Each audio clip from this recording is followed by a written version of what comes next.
¿Existe en el medievo un duplicado de la poderosa y belicosa Esparta de la antigüedad? ¿De dónde provenían las grandes amenazas que acabaron sometiendo a la independiente Grecia tanto antigua como medieval? ¿Qué conquistador extranjero fue realmente el último emperador bizantino? Veámoslo, comenzamos.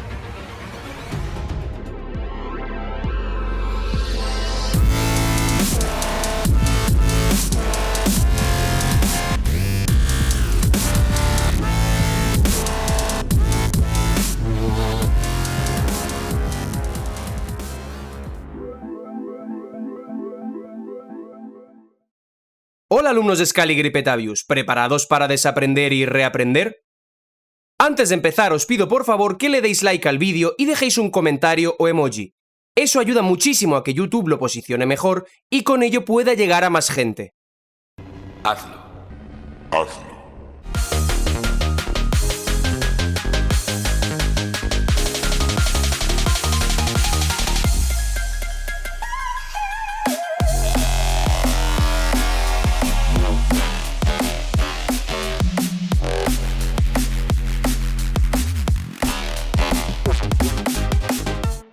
Avanzando hacia el presente por el eje temporal, hemos llegado a un punto de inflexión en la historia de la antigua Grecia.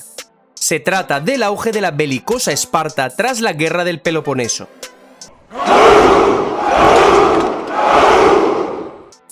Con un corrimiento de 1810 años, descubrimos que nos situamos también en un punto de inflexión en la historia de la Grecia medieval, concretamente en la época del auge del militarizado estado de los navarros y el despotado de Mistra tras la guerra del siglo XIV de nuestra era, cómputo scaligeriano. Si todavía no sabéis qué es eso de cómputo scaligeriano, aquí tenéis el vídeo en el que introduzco brevemente el tema. Y si tampoco sabéis todavía a qué me refiero cuando hablo de corrimientos cronológicos, en la descripción encontraréis las listas de reproducción en las que explico esta cuestión.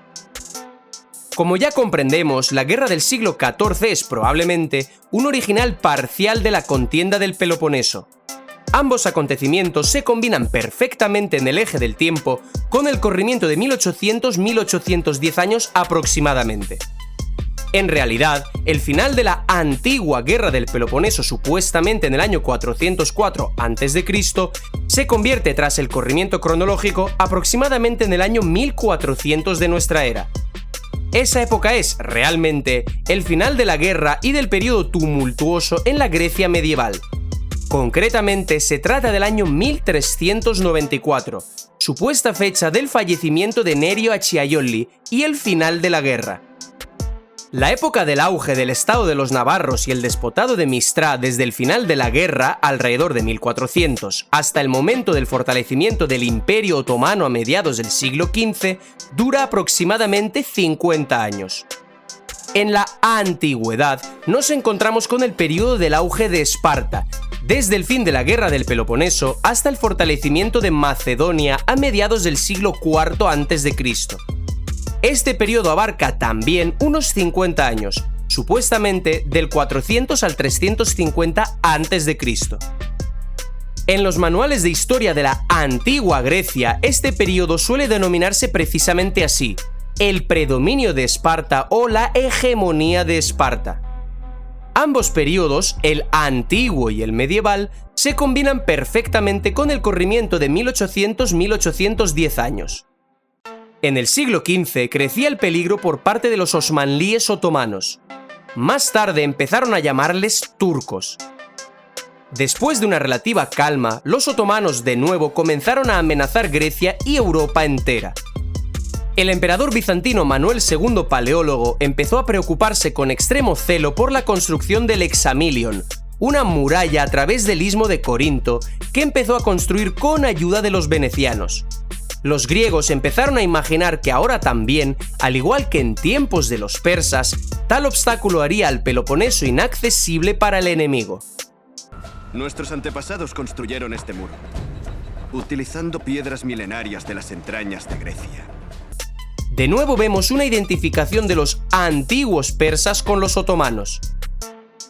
El historiador alemán del siglo XIX Ferdinand Gregorovius nos dice que en el momento en el que la Hélade septentrional ya había caído en manos de los turcos y la nube de la muerte se cernía sobre toda Bizancio, los últimos destellos de la conciencia nacional de los griegos no se reunieron en el Ática, sino en el Peloponeso. El centro de gravedad de la monarquía griega fue trasladado a su punto de partida, a la tierra de Pélope. Misithras, Mistra o Esparta es, en esta época, el centro político y espiritual del helenismo. En la antigüedad encontramos la creciente amenaza por parte de los persas. Tras el debilitamiento del peligro persa, como resultado de las exitosas para Grecia guerras médicas, Persia comienza a amenazar de nuevo la región griega. De nuevo vemos una superposición de los otomanos turcos sobre los persas. El conflicto de Esparta con Persia por el dominio de la parte oriental de la Hélade salvó al mundo griego de una total y duradera sumisión al poder espartano. La intervención abierta de la antigua Persia en los asuntos de Grecia data supuestamente del año 394 a.C., cuando los persas destruyeron la flota de los peloponesios. De este modo, de manera simultánea al debilitamiento de Esparta, se puede observar el fortalecimiento significativo de Persia en Grecia. Con el objetivo de evitar el avance de la amenaza militar, se fortificó el istmo de Corinto. La antigua Esparta se caracteriza aquí como un estado fuertemente encerrado en el territorio del Peloponeso. Cabe destacar que, al igual que en el medievo, adquiere un papel especialmente importante el sistema de la línea defensiva de los aliados en el mencionado istmo.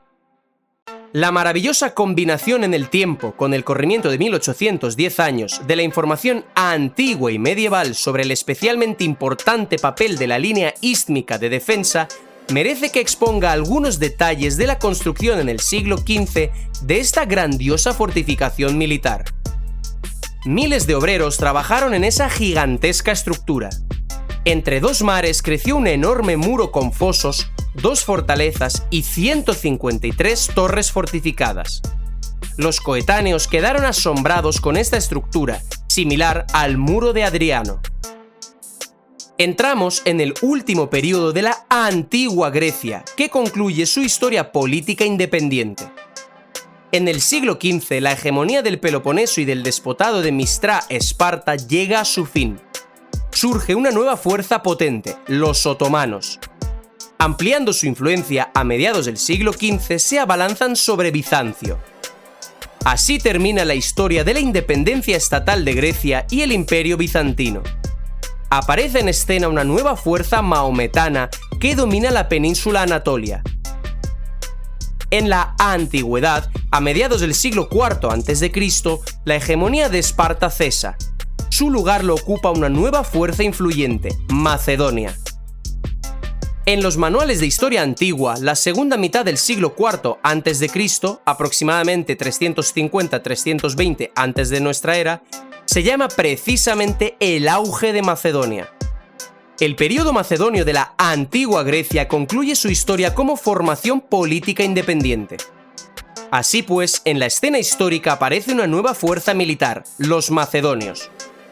Macedonia está ubicada en Tracia, cuyo esqueleto de consonantes es TRC, C con sonido K.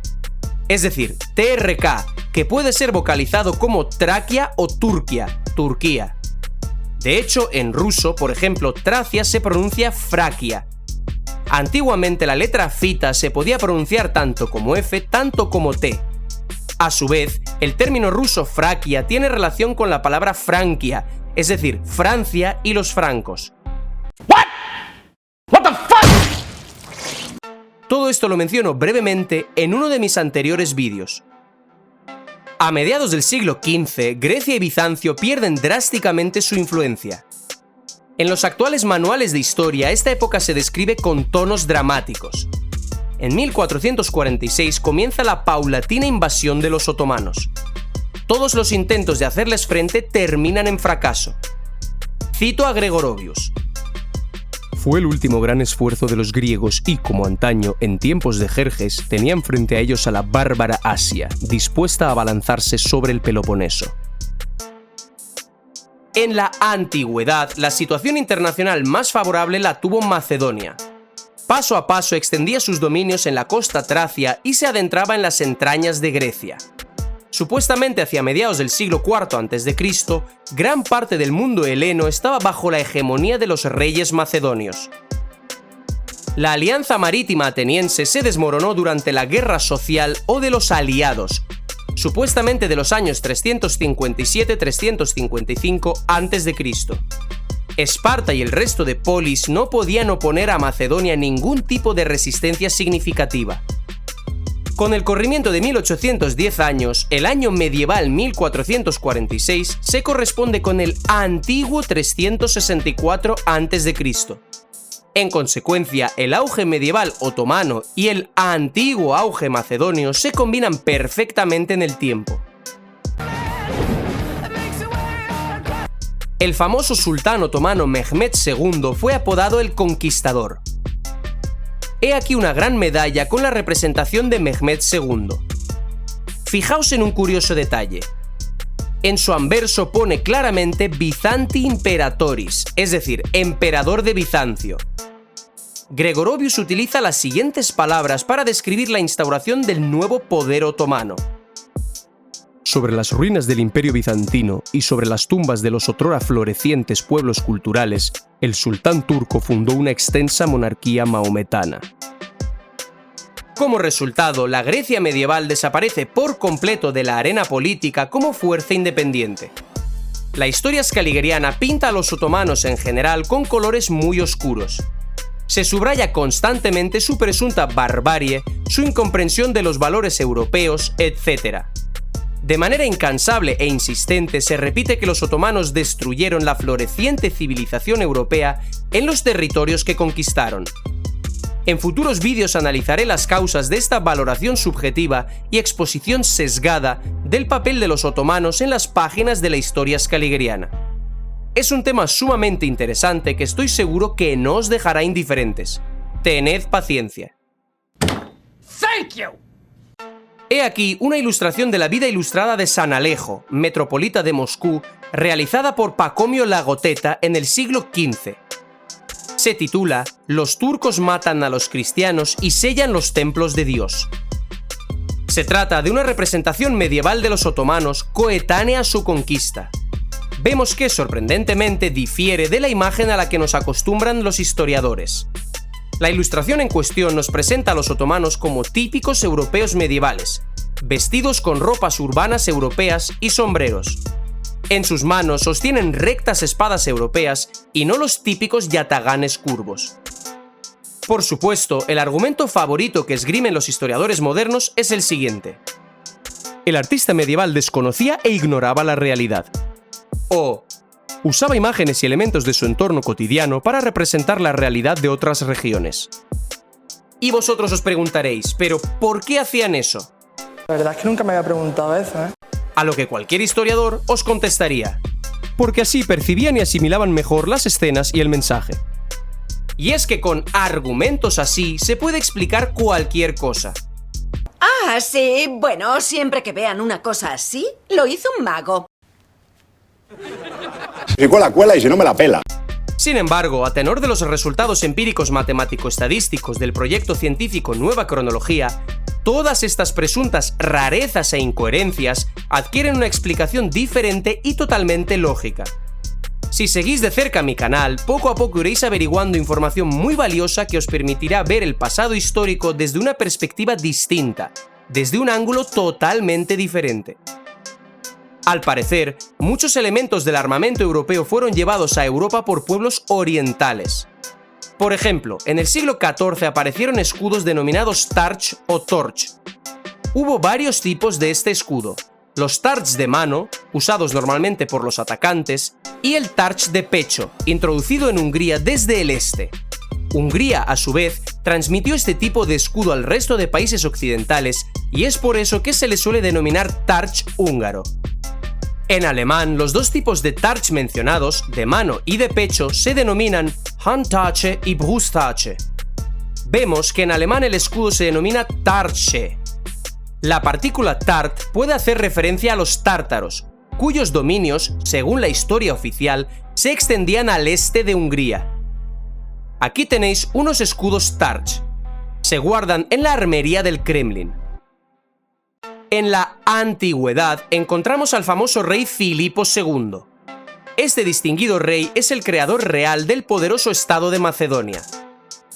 Hacia mediados del siglo IV a.C., Macedonia pasa de ser un estado secundario semibárbaro de la periferia del mundo helénico a una potencia de primera clase. He aquí una miniatura del libro de Tito Livio Aburbe Cóndita, supuestamente del siglo XV.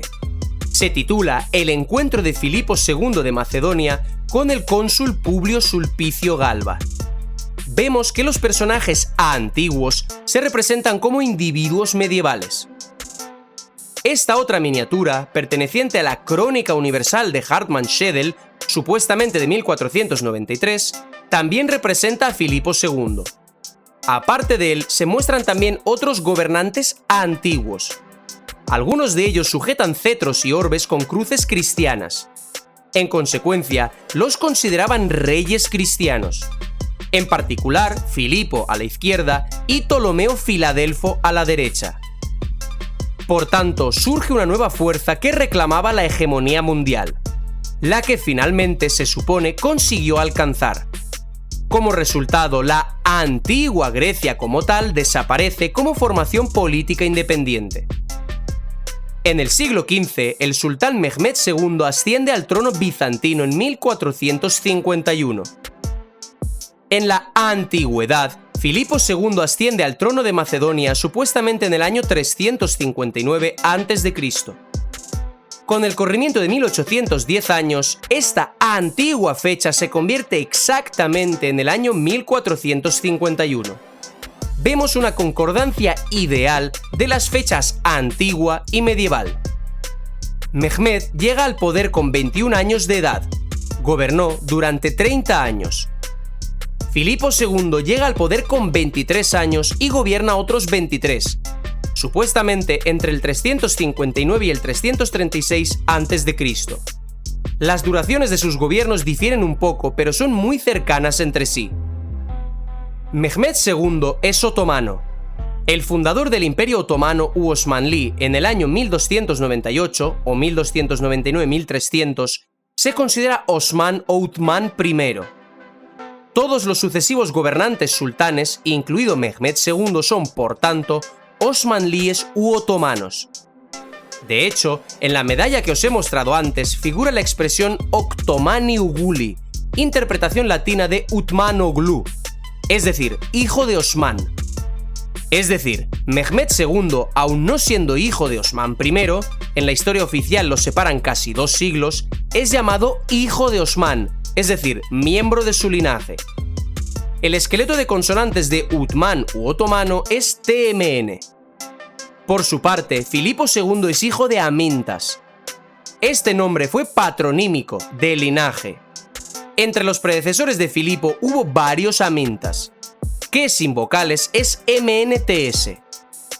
En uno de mis primeros vídeos, explico que antiguamente, por motivos de escasez y elevado coste del material de escritura, los documentos se escribían sola o prácticamente con consonantes, a menudo incluso sin separación entre palabras. En ese vídeo, que recomiendo que veáis, expongo el tema de la interpretación, que no lectura, de este tipo de fuentes escritas. Así pues, el nombre de Amintas caracteriza prácticamente a toda la dinastía de reyes macedonios de aquella época. Vemos que los esqueletos de consonantes son prácticamente idénticos. La única diferencia es la S. Sin embargo, en ruso, por ejemplo, la S se omite, Aminta. Por tanto, nos quedan las mismas 3 consonantes, aunque su orden varíe, TMN, MNT. Esto podría explicarse, por ejemplo, con la dirección de escritura en las diferentes regiones.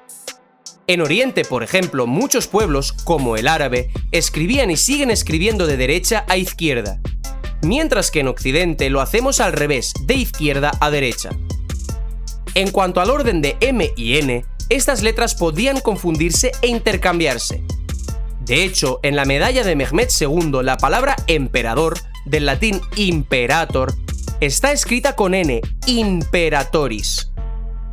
Y vosotros me diréis, ¿acaso alguien pudo escribir Utnam y Otonamo en vez de Uthman u otomano? No tengo ni puta idea, yo qué sé. Bueno, os recuerdo que hay mucha gente que a día de hoy dice cocreta o murciégalo. Así que todo es posible. De hecho, ya nos hemos topado con el efecto de la lectura inversa, en dirección contraria a la nuestra. Y también de la alteración del orden de las letras en una palabra. Si habéis seguido de cerca todos mis vídeos, ya debéis conocer unos cuantos ejemplos concretos.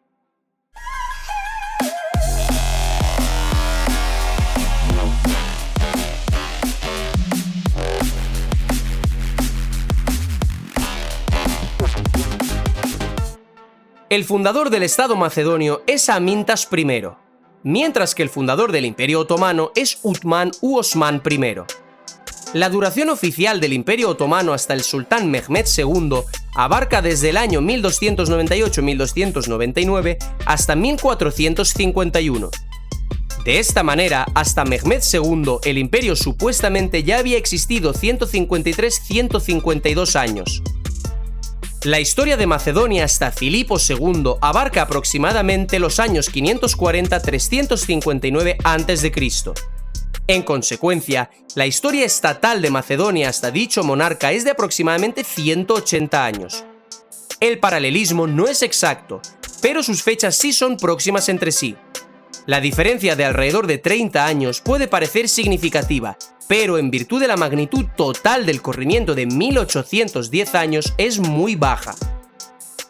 Mehmed II inicia una nueva etapa en la historia del Imperio Otomano. Crea un poderoso estado en Asia y Europa. Filipo II abre una nueva fase en la historia de Macedonia. Con él comienza la creación de un gran imperio macedonio en Asia y Europa. Esta creación la concluye su hijo, el celebérrimo monarca y comandante Alejandro Magno. En 1453 tiene lugar un gran evento de importancia e impacto global. Los otomanos toman Constantinopla. En la historiografía occidental, este es uno de los dos años, el otro es 1492, que marcan el fin de la Edad Media y dan inicio a la Edad Moderna. En la Antigüedad, supuestamente en el año 364 a.C., tiene lugar un importante suceso en la historia griega, la separación de la ciudad de Bizancio. Con el corrimiento de 1810 años, el antiguo año 364 se convierte en 1446. Aunque no concuerde exactamente con 1453, se trata de una fecha muy cercana. La diferencia es de tan solo 7 años. Sin embargo, es exactamente el mismo año de inicio de la paulatina invasión otomana según Gregorovius. Esto podría explicarse de manera muy sencilla. Los puntos de inicio y final de ciertos eventos, sucesos y procesos suelen depender de la perspectiva de los diferentes cronistas. Muy probablemente, algunas crónicas señalaron solamente el punto final de la caída del Imperio Bizantino, la caída de su capital, Constantinopla, en el año 1453. Otras crónicas, por su parte, señalaron la fecha del inicio del final, y no del punto final en sí, es decir, en este caso, 1446.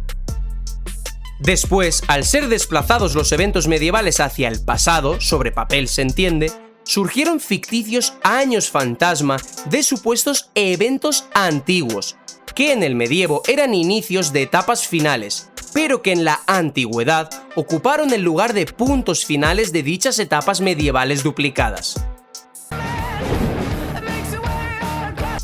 Este tipo de fenómenos no deben sorprendernos.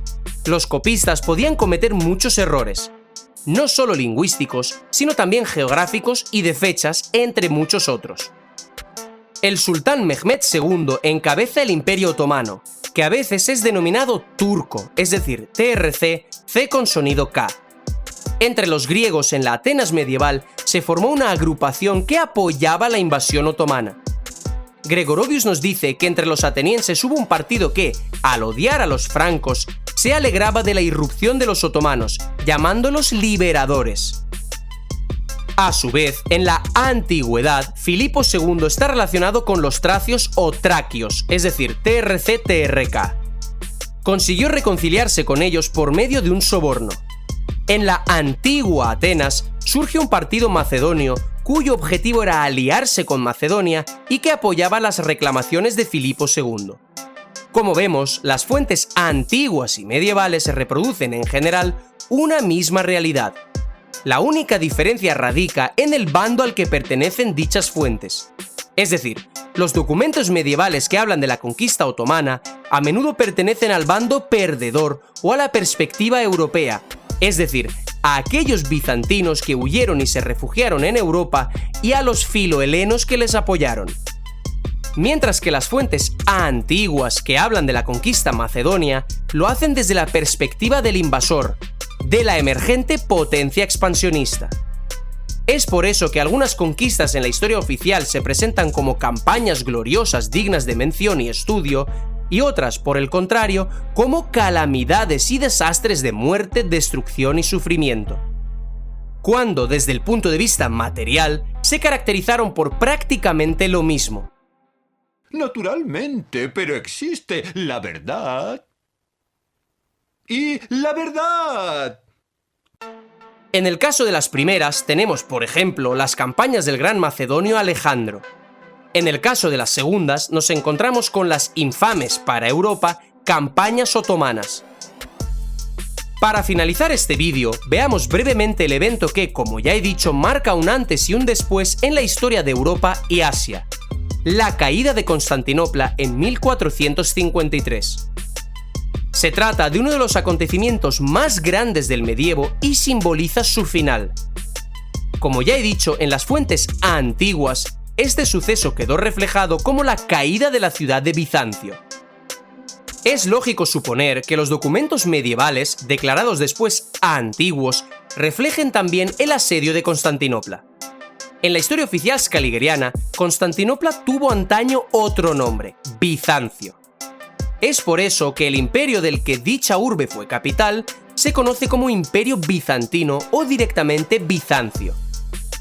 Y este pronóstico se cumple. Las fuentes, denominadas antiguas, realmente nos hablan de un asedio de Bizancio por parte de Filipo II. Veamos algunos detalles interesantes.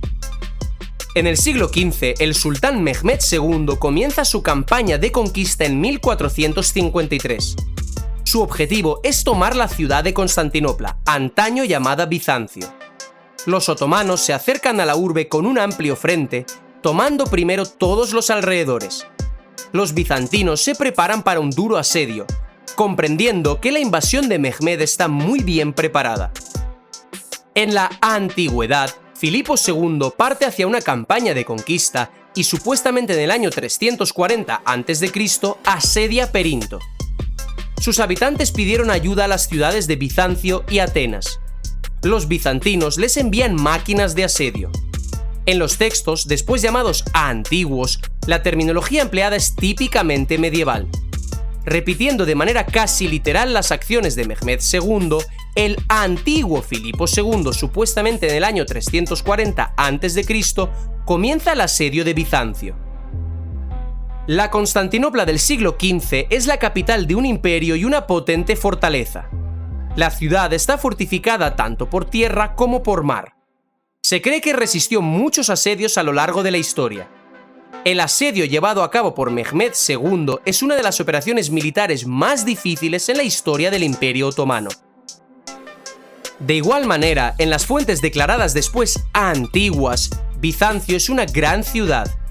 Su importancia en época de Filipo II es altamente valorada. Se nos dice que el rey macedonio asedió la ciudad más grande de los estrechos. La antigua Bizancio está muy fortificada y su asedio resultó ser muy duro. En el siglo XV, en el momento del asalto, los otomanos se detuvieron al enterarse de que una hueste compuesta por húngaros e italianos marchaba en ayuda de Constantinopla.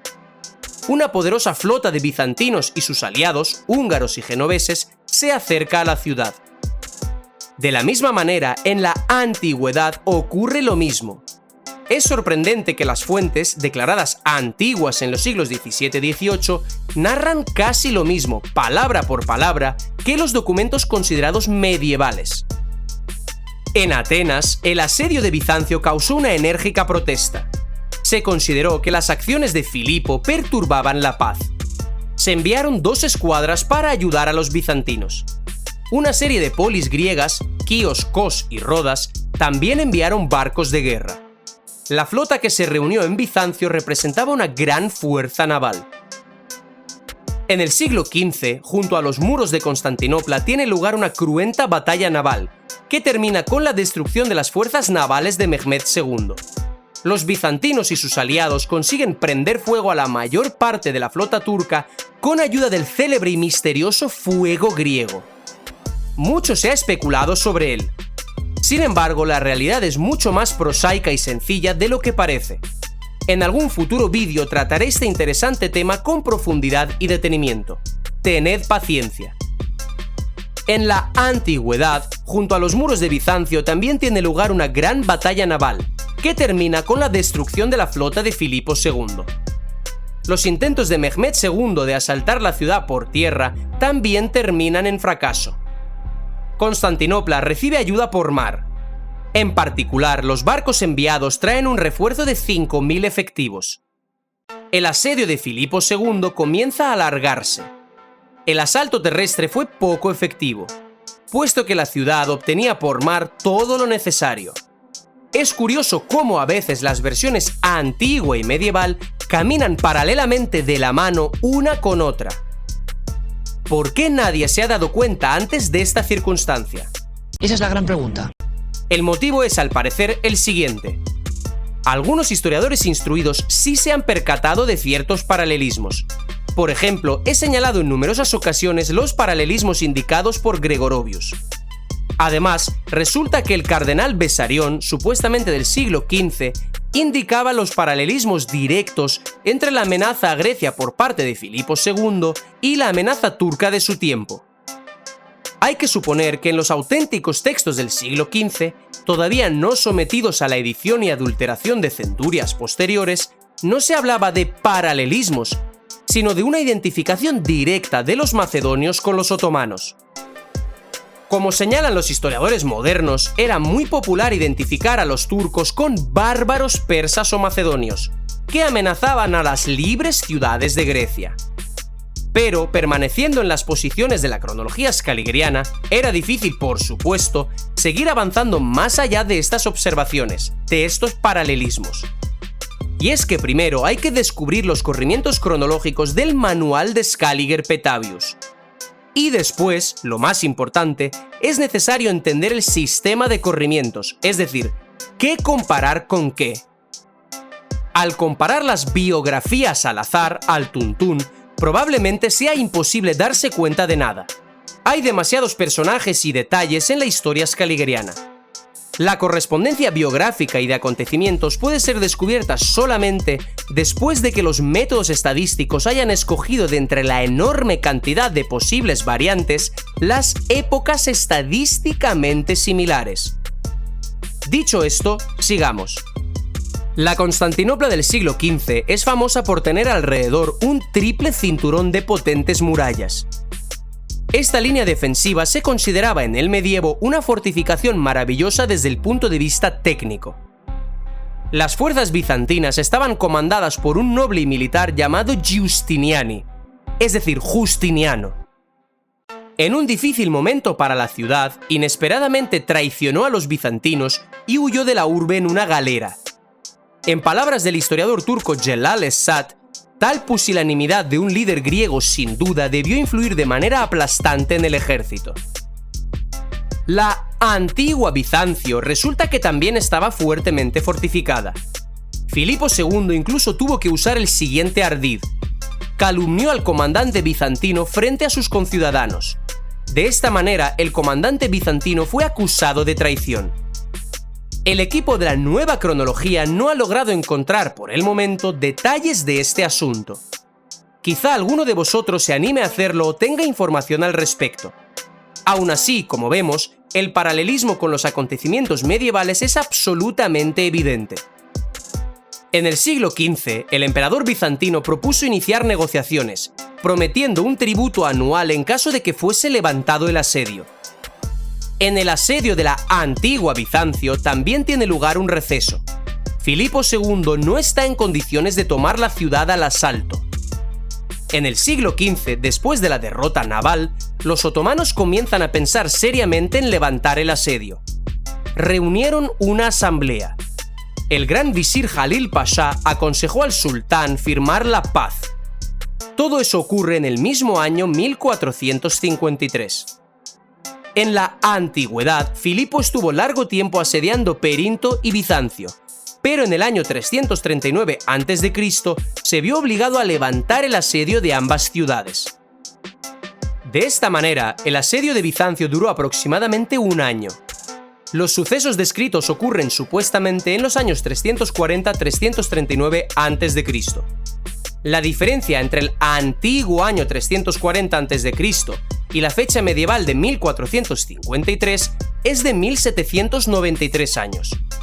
Se trata prácticamente de la magnitud del corrimiento cronológico de aproximadamente 1800 años. Os recuerdo que el tamaño del corrimiento oscila ligeramente de documento en documento y puede ser bien de 1778, bien de 1800, bien de 1810 años.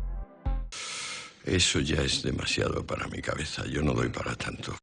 De esta manera, el corrimiento de fechas descubierto por el equipo científico del proyecto Nueva Cronología funciona exitosamente a lo largo de muchos siglos sobre el eje temporal, identificando los acontecimientos antiguos con los medievales. Aquí detengo por el momento mi exposición de otro paralelismo más entre la historia antigua y medieval. En el próximo vídeo seguiremos avanzando por la cronología e historia de la antigua Grecia, exponiendo muchas otras concordancias. Concretamente, hablaremos del final de la Grecia clásica, supuestamente en el siglo IV a.C., como reflejo del fin de Bizancio en el siglo XV. Por tanto, esto ha sido todo por hoy. Muchísimas gracias por vuestra atención. Nos vemos en el siguiente vídeo. Hasta la próxima, amigos.